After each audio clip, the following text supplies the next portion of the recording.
লাল মিয়া বয়াতি গানে বললো মুর্শিদের দরবার ভক্তের কাবাঘর। তাহলে কাবাঘর কি?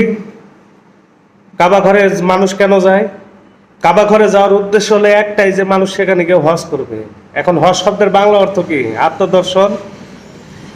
এখন মুর্শিদের দরবারে যায় আত্মদর্শন কয়জনের হয়, যায় কেন?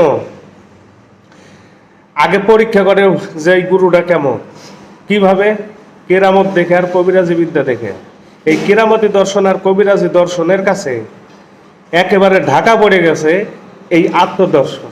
সব না, বেশিরভাগ গুরু মুর্শিদ এখন কি করতেছে, এই কবিরাজি বিদ্যা এবং কেরামতি বিদ্যা বা কেরামতি দর্শন, এই দুটো জিনিস নিয়ে পড়ে আছে। বড়ই আফসোসের বিষয়। একটু খেয়াল করে দেখেন, বড় বড় ধর্মগুরু যারা এই পৃথিবীতে এসেছেন, মহাপ্রভু শ্রীকৃষ্ণ বলে গেলেন আত্মনং বেদং, গ্রিক দার্শনিক অ্যারিস্টটল বলে গেলেন নো দাই সেলফ, হজরতে মোহাম্মদ মুস্তফা সাল্লাল্লাহু আলাইহি সাল্লাম কি বললেন, মা নারাফা নাফসাহু ফাগাদ আরাফা রাব্বাহু, যে নিজের নফসকে চিনেছে সে আল্লাহকে চিনেছে।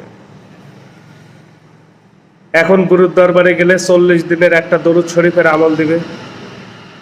এই আমল করলে আপনি কি করবেন? রাসূলকে দেখতে পারবেন।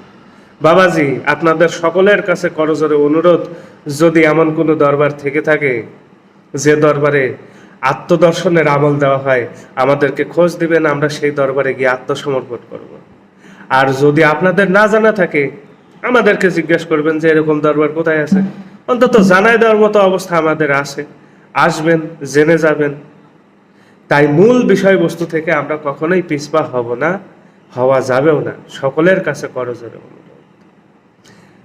তাই আসুন আমরা আত্মদর্শনে আত্মসমর্পণ করি।